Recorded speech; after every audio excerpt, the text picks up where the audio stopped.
우리 다시 한번 서로 옆에 분들하고 인사합니다. 우리는 믿음으로 구원받았습니다. 예수님 닮아가는 삶을 삽시다. 천국 가서 칭찬받고 상급받는 생수성도 됩시다. 아멘. 우리가 지난 11개월 동안 우리의 마음속에 우리의 또한 삶에서 예수님을 진정으로 닮아가는 삶을 살았다고 하면 우리는 틀림없이 칭찬받고 상급받는 성도가 되어질 줄로 분명히 믿습니다. 우리의 삶에 모범이 있다고 하는 것, 그것은 우리에게 어찌 보면 삶을 좀 더 쉽게 살아갈 수 있는 하나의 방법일 수도 있습니다. 뭔가 기준이 없이 어느 것이 옳을까 어느 것이 그럴까 그것을 스스로가 판단해 가면서 산다고 하면 자기 편의적인 모습이 되어질 것이고, 그리고 결국은 자기 의에 빠지기도 하고 아니면 의기소침해서 삶의 의미를 느끼지 못하고 살아가는 방향으로 흐를 겁니다. 세상 사람들이 바로 그렇습니다. 근데 우리에게는 삶의 기준이 명확하단 말이죠. 그것이 다른 것이 아니라 바로 예수님이, 그분이 사셨던 그 삶의 모습이 우리의 삶의 기준이 되어진다고 하는 사실입니다. 그러면서 매 순간순간마다 우리의 삶에서 그분이 함께 하시고 그분이 인도하시는 대로 살아가다 보면 우리의 마음속에 하루하루 쌓여지는 것이 하나님의 은혜였음을 고백하고 또한 하나님 앞에 감사의 고백이 올라가는 삶이 된다고 하면 그것이야말로 정말 의미 있는 그리고 값진 삶이 되어지기에 충분하다, 그런 생각을 가져봅니다. 소크라테스는 총각 시절에 여러 명의 친구들하고 아주 비좁은 방에서 같이 생활을 한 때가 있었다고 합니다. 어떤 사람이 소크라테스에게 물었어요. 그 좁은 방에서 여러 명이 살면서 불편하고 짜증나는 일이 얼마나 많겠느냐고. 근데 늘 보면 소크라테스는 웃고 다녔다는 거죠. 그래서 물었대요. 그런 어떤 불편함이 있는데 어떻게 당신은 그렇게 늘 웃고 다니느냐고. 그랬더니 그에 대한 답변으로 소크라테스가 이렇게 얘기했다는 겁니다. 친구와 함께 사니까 즐겁습니다. 서로 경험을 나눌 수도 있고 지식도 나눌 수도 있고 서로 도울 수 있으니 얼마나 감사한 일입니까? 얼마 후에 그 친구들이 하나 둘씩 결혼하고선 이제 다 떠나고 소크라테스 혼자 남은 거예요. 그때에 또 이전에 물었던 사람이 소크라테스에게 또 묻습니다.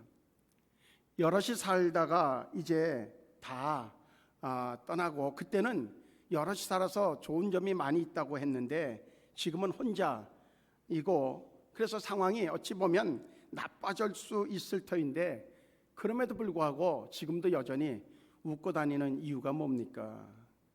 물었어요. 그랬더니 소크라테스가 또 얘기해요.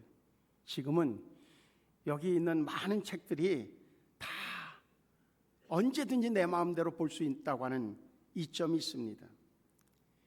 여러 사람들이 그저 그 선생님들을 독차지했던 그런 상황에서 이제는 내가 언제든지 내가 필요로 하는 선생님을 내 혼자서 독차지할 수 있는 그러한 이점이 있습니다.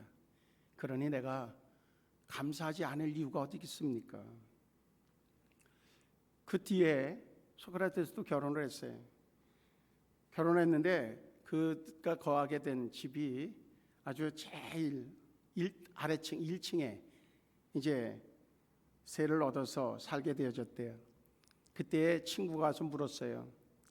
아래층에 살면서 위층에서 물도 버릴 때도 있고 쓰레기도 던질 때도 있고 또 냄새도 나고 그럴 텐데 어떻게 자네는 여전히 그렇게 웃고 다니는가? 웃을 일이 뭐가 그렇게 있나? 그랬더니 이 소크라테스가 또 대답을 했어요. 1층에 사니까 채소도 내 손으로 심을 수 있고 꽃도 가꿀 수 있고 친구가 와도 아주 계단 올라갈 필요도 없이 찾기도 좋고 그런데 내가 감사하지 않을 일이 뭐가 있느냐고 그렇게 답변을 했다는 거죠. 근데 그러다가 얼마 후에 그 위층에 사는 그 친구 아버지가 다리가 이제 다치게 되어지고 그래서 불편해서 좀 집을 바꾸자고 그래서 바꿨대요. 그러니까 이제 그러면 도대체 이 소크라테스는 또 뭐라고 대답을 할까 궁금할 거 아니에요. 그래서 물었대요. 근데 여전히 당신은 지금도 웃고 다니는데 아니 위층으로 올라갔더니 불편한 게 얼마나 많겠느냐고. 근데 왜 또 웃냐고. 그랬더니 소크라테스가 그렇게 얘기를 했대요. 전에는 1층이어서 좋았고 지금은 위층으로 옮겨가니까 볼만한 것들이 많아져서 여전히 나는 웃을 수밖에 없고 감사할 수밖에 없다고. 이제 멀리 볼 수 있어서 좋다는 거예요. 그리고 계단을 오르니까 운동도 돼서 좋고 얼마나 좋으냐고. 그 친구는 소크라테스 제자인 플라톤에게 가서 물었어요. 도대체 자네 선생은 어떤 환경에서도 감사하면서 살고 있는데 그 이유가 뭐라고 생각하느냐 그렇게 물었어요. 그랬더니 그의 제자 플라톤이 이렇게 대답했다는 거예요. 사람이 갖는 감사의 속성은 환경에 있는 것이 아니고 그 사람의 마음속에 있기 때문입니다. 11월 달은 우리가 감사의 계절, 그래서 감사의 계절을 맞아서 감사에 대한 말씀들을 많이 접했을 겁니다. 그런데 지금에 와서 나는 어떤 사람인가? 감사가 있는 사람인가? 아니면 여전히 그저 환경 때문에 불평이 있는 사람인가? 그렇다고 하면 지난 한 달 동안 우리가 그저 훈련해 왔던 훈련은 나에게 어떤 영향을 줬는가? 좀 돌아볼 필요성은 있겠다 하는 생각을 갖습니다. 우리 교회는 지금 3년 동안 계속 매일 감사의 기도의 제목을 제가 올려드리고 거기에 참가하는 분들은 감사에 대한 기도와 함께 이제 감사에 대한 훈련을 계속 해오고 있죠. 그리고 하루에 1,000원씩 해서 이제 그것을 예물로 드려요. 그렇게 해서 드려진 예물은 100% 선교의 용도로 사용하고 있습니다. 3년 동안 해왔는데 우리는 얼마나 그것으로 인하여서 훈련되어져 있는가 하는 것들에 대한 물음을 가질 수 있죠. 그래서 내년도에는 조금 더 좀 강화시키면 좋겠다 그런 생각을 가져서 마침 달력을 보니까 달력에 이렇게 쭉 보니까 어느 달력 회사에서 뭘 만들었는가 하면 매일마다 감사의 조건들을 그 달력에다 썼어요. 그런 달력이 있어요. 그리고 그 달력을 선택을 했어요. 그리고 내년도에는 제가 그 달력에 나온 그 감사 제목을 가지고 감사 기도를 만들어 가지고 올려드릴 거예요. 근데 내년도에는 전체가 다 참석하면 좋겠다는 생각을 가져요. 그래서 어쨌든 1년 동안 우리를 아주 감사로 세팅을 하자는 거죠. 근데 그것만 가지고는 안 될 것 같아서 내년도 1년 동안은 이제 2년 전에 했던 말씀 따라가는 생수성도에서 창세기서부터 계시록까지 한번 쫙 다시 읽는데 거기에 이제 지난번에 매번마다 범주에 맞게끔 재료, 기도 제목, 거기에 의미 이런 것들을 매일 올려드렸죠. 그걸 조금 더 좀 깊이 있게 그러면서도 실제적으로 우리가 말씀을 읽으면서 또 그것을 참고할 수 있도록 하는 자료를 매일 올려드릴 거예요. 그래서 말씀과 감사 훈련을 투트랙으로 해서 한번 진행해 보려고 합니다. 그러면서 그것을 이제 실제적으로 훈련하는 것을 위해서 한 6월까지 준비해서 7월 달부터는 소그룹으로 이제 교회를 전체적으로 편성을 다시 해가지고 그래서 실제적으로 같이 나누고 그것에 따라서 서로 이제 기도 제목도 나누고 그리고 말씀도 나누고 그렇게 해서 내년도에는 조금 더 실제적인 훈련을 겸해서 하면 좋겠다 그런 생각을 가지고 계획하고 있습니다. 오늘은 우리에게서 그 모든 것들의 가장 베이스가 되어지는 부분이 가장 베이스가 되어지는 것. 그게 뭔가 하면 거듭남이라고 하는 주제입니다. 거듭남. 오늘 본문의 제목을 니고데모에 대한 이야기는 우리가 너무나 잘 알고 있는 내용이죠. 여러 가지 제목의 걸 좀 이렇게 해봤어요. 다행입니다. 뭐 어쨌든 여러 가지 새벽에 기도하다가 또 생각이 나서 저 티슈 꺼내 이렇게 해서 뽑아가지고 거기다가 볼펜으로 한 10가지 제목을 이렇게 나열해봤어요. 그러다가 최종적으로 선택한 제목이 진짜 행복을 찾기 원한다면 이라고 붙였어요. 왜 그런가 하면 니고데모라고 하는 사람을 이렇게 외형적으로 볼 때에 평가할 때에 그는 정말 부족함이 없는 사람이에요. 사회적인 지위나 가정의 어떤 가문이나 또한 그가 가지고 있는 지식의 수준이라든지 종교성이라든지 모든 것들을 놓고 볼 때에 그는 정말 엘리트예요.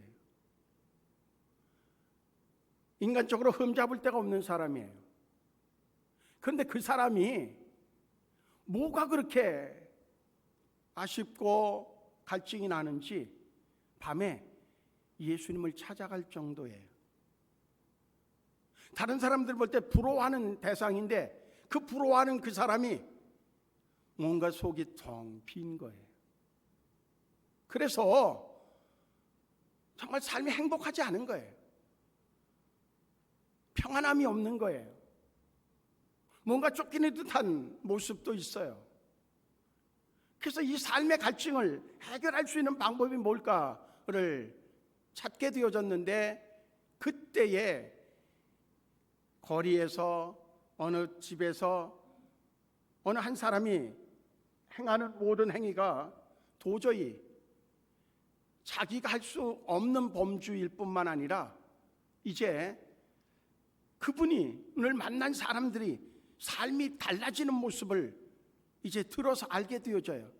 근데 자기 그룹의 사람들은 사내들인이라고 하는 그 전체에서 뭐 70여 명으로 구성되어지는, 그러니까 그 당시에 최고위층 1%의 사람들은 이 사람에 대해서 그가 예수님인데 예수에 대하여서 적대시하고 어떤 건수를 잡으려고 하고 어떻게든 간에 최종적으로는 죽일 계획까지도 세우고 있는데 이 니고데모가 볼 때에 범상치 않아요.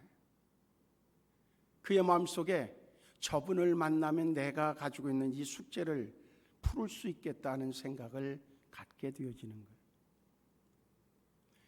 어쩌면 그는 행복해지고 싶어서 스펙을 있는 대로 다 쌓았을 거예요. 그리고 최고위까지 올라갔어요. 사회적 지위라든지 모든 것들에. 그런데 그가 찾으려고 하는 삶의 만족, 행복은 찾지 못했다는 거죠. 지금 우리 사회에도 아주 전투적으로 요즘 이렇게 사회를 보면서 이제 내년 4월에 선거철이 되면서 더 그런 걸 느껴요. 아, 사람이 저런 거구나.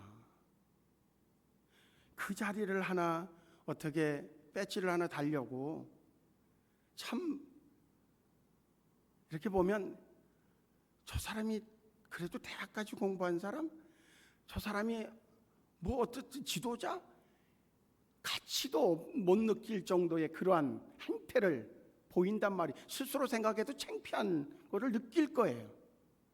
그런데도 그것을 공천을 받으려고 그 배지를 달려고 그 정말로 어떻게 보면은 상식 이하의 말 태도들을 너나 할 것 없이 하고 있는 그런 모습을 보면서 그들만일까? 어쩌면 많은 사람들이 그들과 같이 뭔가 자기의 행복의 조건으로서의 조건이 된다고 하면 그것을 찾기 위해서 그 이상으로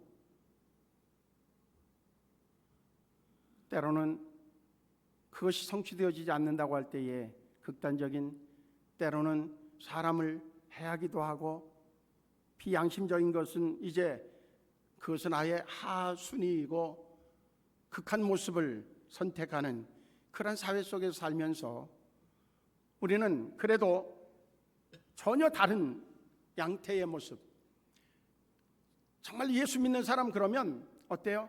그 모든 것들에서 떠나서 그래서 평안이 있고, 그리고 삶의 의미를 느끼고, 그리고 또한 정말 미래를 생각할 때에 소망이 넘치고, 그것이 그리스도인이어야 맞단 말이죠.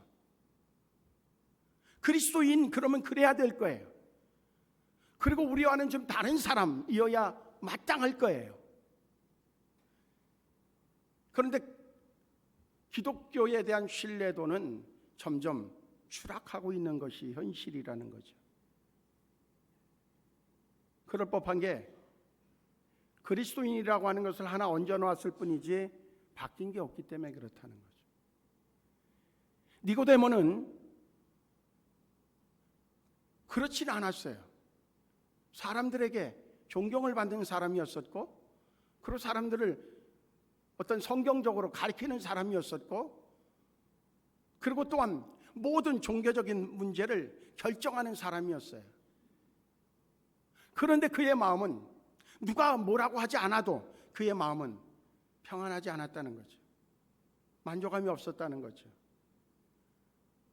그 문제를 해결하고 싶었어요. 그래서 니고데모는 정말로 괜찮은 사람일 뿐만 아니라 훌륭한 사람인 거예요. 많은 사람들이, 우리도 역시 마찬가지입니다. 내 마음속에 평안이 없다고 하면, 내 마음속에 정말 만족감이 없다고 하면 이유가 뭘까를 근원으로부터 찾아내려고 하는 노력이 있다고 하면 그는 괜찮은 사람일 거예요. 다 그렇지. 그게 아니라 그런 마음이 들었으려고 하면 해도 막 그 마음을 뽑아내는 거예요. 왜? 그러면 자기 마음대로 할 수 없기 때문에. 오늘 이 니고데모는 그 문제를 해결하고 싶었어요. 그래서 낮에 갈 용기는 없었어요. 왜냐하면 그 얘기가 전해지면 그러면 그의 그 스펙에 있는, 그 위치에 있는 사람들이 그에 대해서 비난을 할 것이고, 또한 그거에 대해서 징계를 하자고 또 윤리위원회 상정을 할 것이고, 뭐 이런저런 문제가 발생될 것을 예상할 수 있기 때문에 그럴 용기는 없었지만, 그러나 그 문제만큼은 해결하고 싶었어요. 그래서 밤에 예수님을 찾아가게 되어집니다.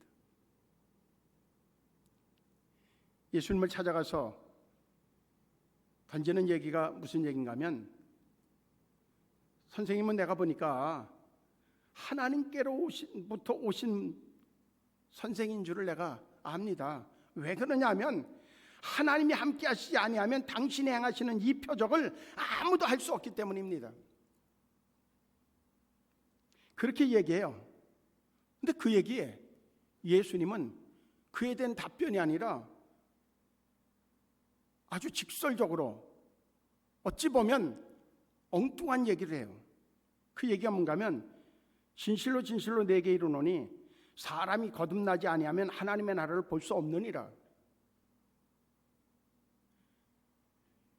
이미 예수님은 그 니고데모가 왜 온지를 알고 있었던 거예요. 돌아갈 이유가 없는 거예요.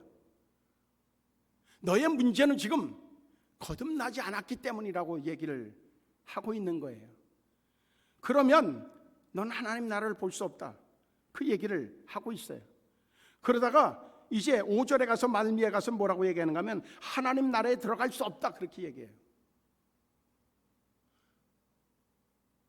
그러니까 그 얘기를 받아서 니고데모가 반문을 하죠. 그러면 좋습니다. 그러면 내가 지금 나이가 먹었는데, 그 정도 위치에 올라왔으니까 한 50은 됐겠죠. 내가 나이가 먹었는데 그러면 다시 모태에 들어갈 수도 없고 어떻게 내가 거듭날 수 있습니까? 다시 태어날 수 있습니까? 그렇게 묻죠. 그때 예수님이 그 얘기하시는 말씀은, 사람이 물과 성령으로 나지 아니하면 하나님 나라에 들어갈 수 없다.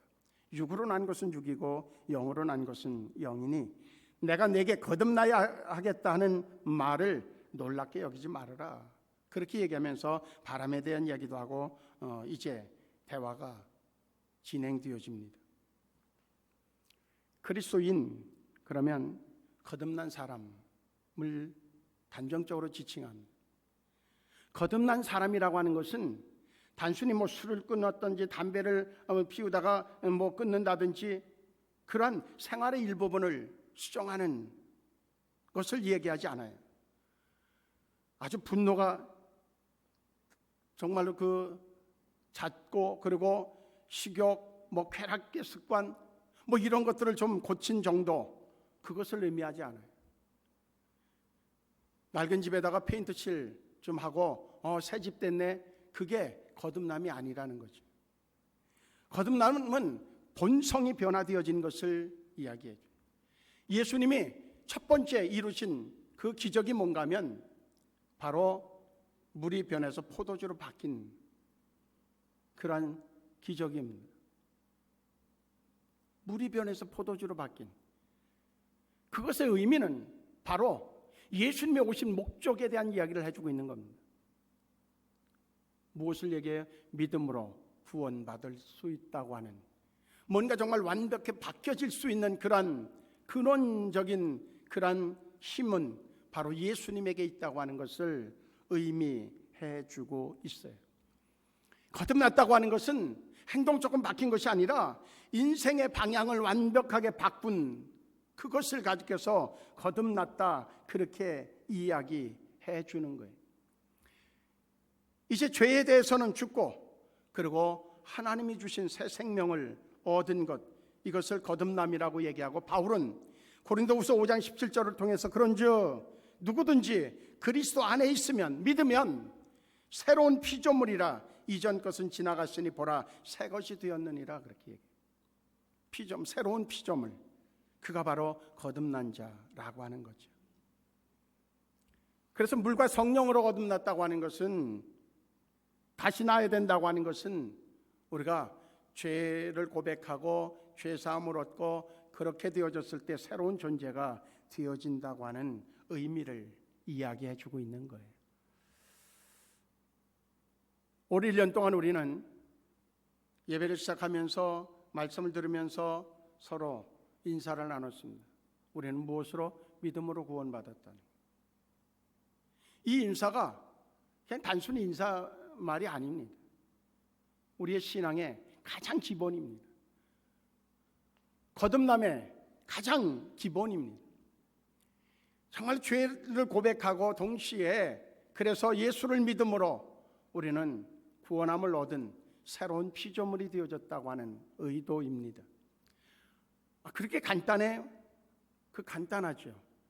근데 그것도 누구나 다 할 것 같지만 못하고 있는 사람의 숫자가 더 많다는 겁니다. 세계적인 과학자 뉴턴이 말년에 기억상실증에 걸렸어요. 정말로 그 석학이 기억상실증에 걸리니까 주변 사람들이 얼마나 안타깝겠어요. 그래서 제자들이 안타까운 마음을 가지고 그 뉴턴에게 찾아와서 묻습니다. 이제 와서 선생님이 알고 있는 것은 도대체 무엇입니까? 지금 다 잊어버렸다고 하면 도대체 알고 있는 게 뭡니까? 물었어요. 그때 뉴턴이 여유 있게 이렇게 대답했다는 겁니다. 내가 알고 있는 것은 두 가지입니다. 하나는 내가 죄인이라는 것과 다른 하나는 예수께서 내 구주라는 사실이다. 이것 외에 더 무슨 지식이 필요하겠느냐? 이게 뉴턴의 고백이었어요. 기억상실증이 돼서 기억하는 것이 없어지는데 그에게 남은 기억 두 가지는 나는 죄인이고 예수님이 나의 구주 주인이라는 고백이에요. 마지막을 이제 바라보고 있는 뉴턴에게 가장 중요한 건 이것 이외에는 없다고 하는 고백입니다. 많은 사람들이 뭔가를 찾아 헤매요. 찾아 헤매는데 그 실체는 뭐예요? 행복을 찾고 있는 거죠. 그런데 그렇게 해서 행복하다고 고백하는, 저 사람은 행복할 거야 물어보면 그렇다고 대답하는 사람이 얼마나 있을까? 우리가 부러워하는 사람은요, 더 큰 고뇌에 붙잡혀 있다는 사실을 우리는 생각해야 돼요. 오히려 우리가 행복한 거예요. 만약에 생각지도 않았는데 누가 저기서 와서 수고 좀 해달라고, 그럼 내가 잘해야겠다고, 그래서 가서 뭐 한 2시간 일을 했어요. 그런데 그분이 저기서 수고했다고 봉투를 하나 주는데 막 저기서 그 앞에서는 꺼내보지 못하고 빨리 나와가지고 살짝 꺼내보는데 그 안에 20만 원이 들어있어요. 그러면 어때요? 우리는 다른 게 부러울 게 하나도 없이 행복해지죠. 뭐 그 순간 행복해지죠. 근데 우리나라에 재벌되어지는 사람에게 수고를 해달라고 해서 저기서 했어요. 그런데 그 사람에게 20만 원을 딱 저기서 사례비로 줬어요. 나오면서 딱 보니까 20만 원이에요. 그러면 어떻게 하겠어요? 그 사람 그 순간 화가 머리끝까지 오를지도 몰라요. 나를 어떻게 보고. 요즘에 어느 재벌 부부의 이야기가 나오죠. 뭐 위자료가 뭐 몇백억이요? 몇백억도 넘죠. 그런데 더 필요해서 소송을 걸었는데 뭐 1조 얼마를 달라고 하고 그러잖아요. 그거 가지고 쓰고나 죽겠어요. 근데 그것 때문에 소송을 벌려요. 그분의 아버지는 대통령이었다고 하는데 세상이 그런 거예요. 행복 거기서 찾을 수 있는 게 아니에요. 니고데모도요, 그가 가질 수 있는 것은 다 가졌다고 해도 과언이 아니에요. 그런데 그는 만족할 수가 없는 거예요. 행복할 수가 없는 거예요. 왜 그런가 하면 영적으로 와지는 불안함은, 영적으로 와지는 허전함은 이거는 다른 어떤 것들로도 메울 수가 없는 거예요. 바로 예수 그리스도를 통해서 구원함을 얻고 하나님의 자녀가 되어주고 하나님이 주시는 평안함을 얻는 자만이 세상을 가진 자로서의 그러한 풍요로움을 누릴 수 있다는 거죠. 친구를 많이 사귀면 행복해질까? 그렇지도 않아요. 뭔가 적에서 진급하면 행복해질까? 그렇지도 않아요. 소유를 많이 가지면 어떨까? 편안해질 수는 있어요. 그러나 평안해지지는 않아요. 종교, 그것만 가지고서도 안 돼요. 교회를 다녀도 정말로 내가 죄인인 것과 동시에 주님이 나의 주인이라고 하는 사실을 고백하여서 내가 거듭남의 은혜가 있는 자만이 하나님 나라를 볼 수 있고 하나님 나라에 들어갈 수 있는 그러한 은혜를 얻게 되어진다는 겁니다.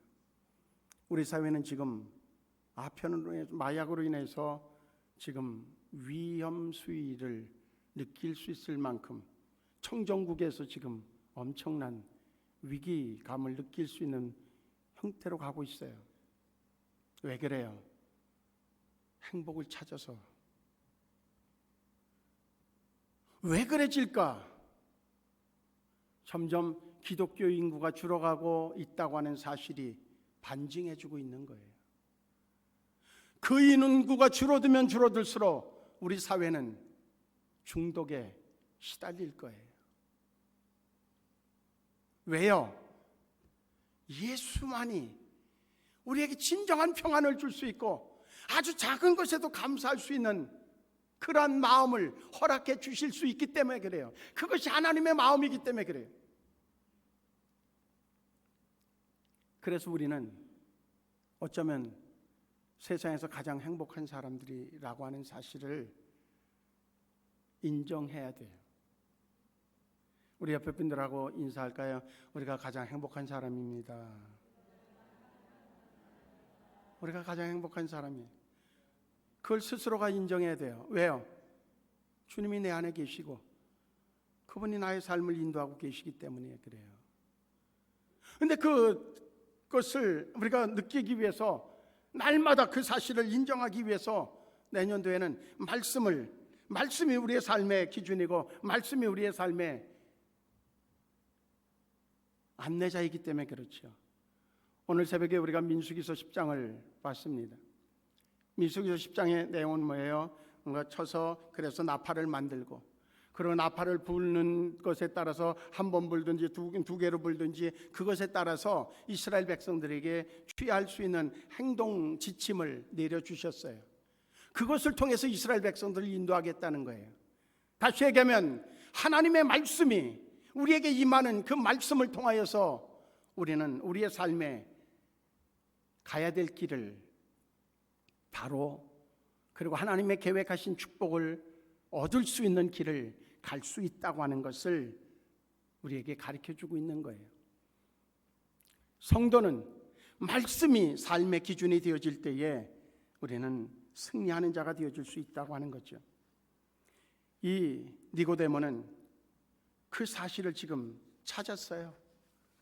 그래서 예수님을 만났고 예수님과 대화하면서 그의 안에 죄인인 것과 동시에 정말로 그분이 말씀하시는 주인, 그분을 주인으로 모시는, 그리고 그가 지금까지 얘기했던 하나님에 대한 말씀, 그리고 율법을 가르치고 했던 말씀을 가르쳤던 그것이 그저 지식의 전달이 아니라 하나님의 생명의 말씀이 되어지는 존재로, 왠가 하면 그 안에 예수 그리스도가, 하나님의 성령이 물로 그가 깨끗함을 얻고 죄사함을 얻고 그와 동시에 이제 예수가 그리스도이심을 고백할 수 있는 자가 되어짐으로 인하여서 그는 그 이후로 행복해질 수 있었어요.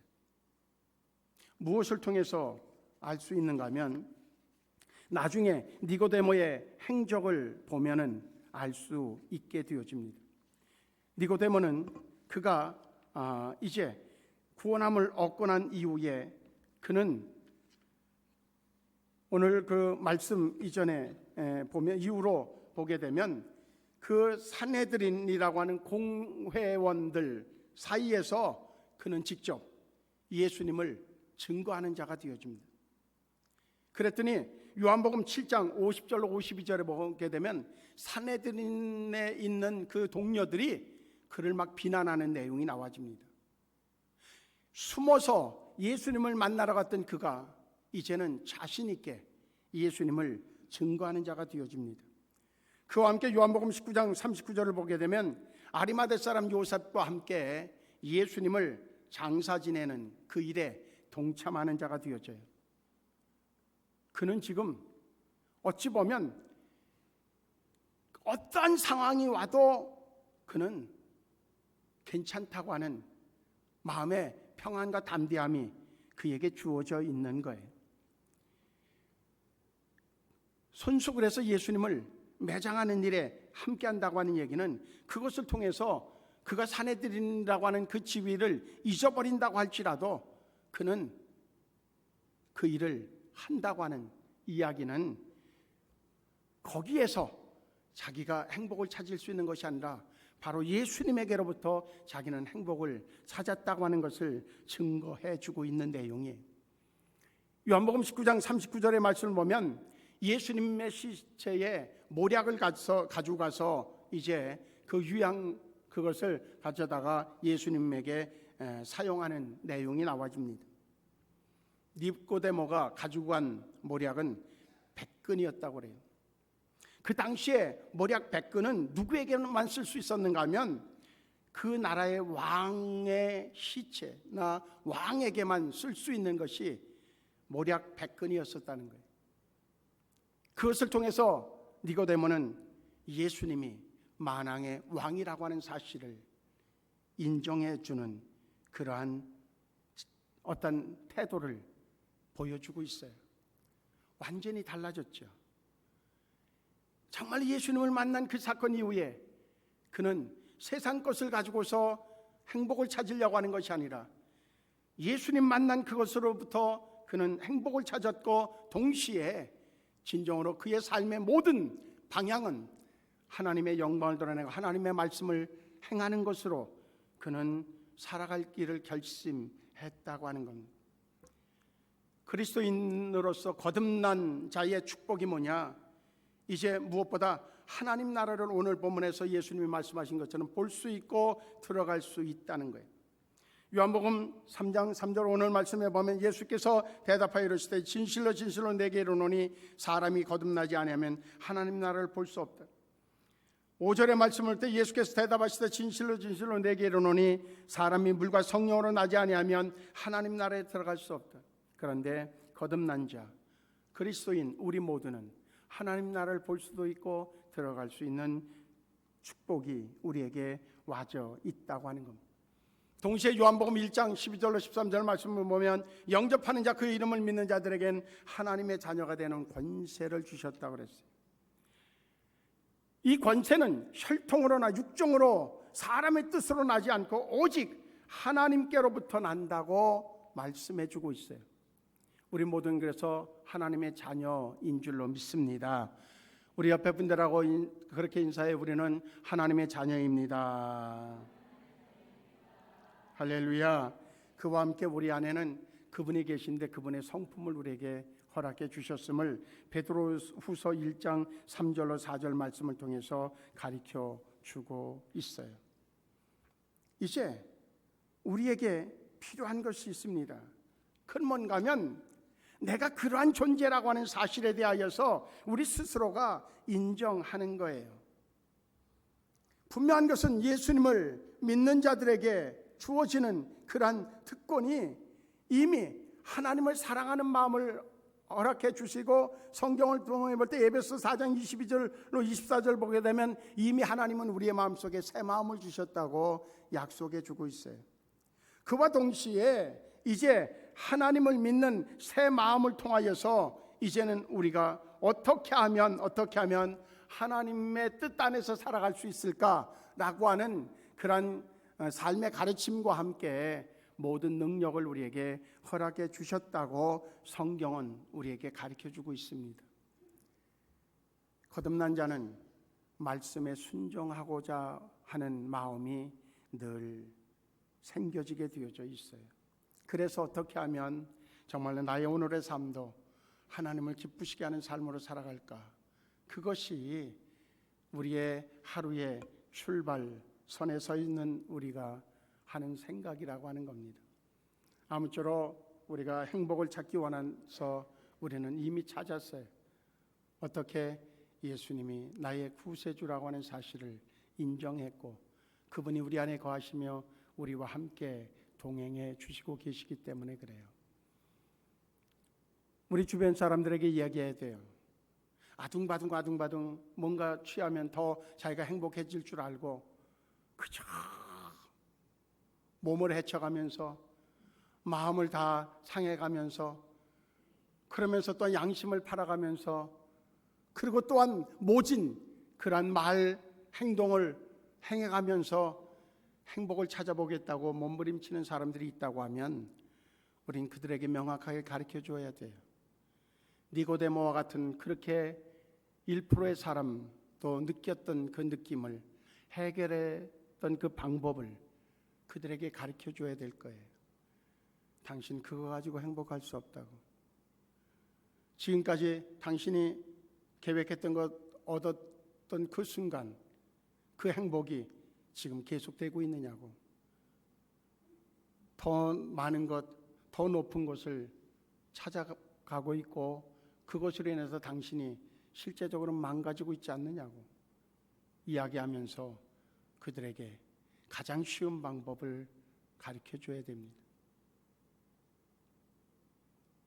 그것을 제시하기 위해서 우리 스스로가 바로 그런 존재라고 하는 사실을 인정해야 되고 그리고 그것을 제시할 때에 분명히 성령께서 예수님을 찾아갔을 때 니고데모에게 그 몇 마디의 말씀을 통하여서 그의 마음속에 훅 하고 성령께서 그 안에 들어가신 것처럼 그래서 그 대화하는 그 짧은 시간에 그의 생각이 바뀌어지고 소크라테스가 정말 그의 마음에서부터 감사가 나와지는 것처럼 뉴턴이 그에게 정말로 죄인이라고 하는 사실과 그리고 또한 주님이 나의 주인이라고 하는 사실, 그것을 통하여서 삶의 만족감을 누릴 수 있었던 것처럼 마찬가지로 우리 스스로도 그 행복과 또한 우리 주변에 사랑하는 사람들에게 그 행복을 전달해주는 우리의 삶으로 올 한 해 남은 한 달 동안 충실할 수 있기를 주의 이름으로 축복합니다. 그때에 하나님이 우리의 삶 속에서 정말 만족스러운 삶의 여러 형태로 역사하심이 분명하게 임할 줄로 믿습니다. 옆에 분들하고 우리 인사합니다. 우리는 행복한 사람입니다. 그리고 또 이렇게 인사합니다. 우리 주변을 행복한 사람으로 채웁시다. 할렐루야. 그럼에도 불구하고 자꾸 마귀가 주는 생각, 환경을 바라보면서 그 마음이 빼앗겨지는, 사라지는 것 같은 순간들을 경험할 거예요.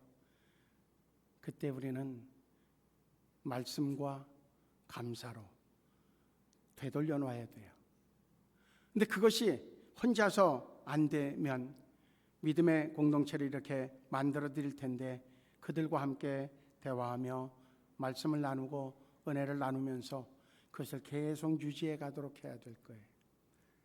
하나님은 우리 생수 공동체를 통하여서 행복도가 끊임없이 유지되어지고 상승되어질 수 있도록 하나님이 역사해 주실 줄로 반드시 믿습니다. 할렐루야.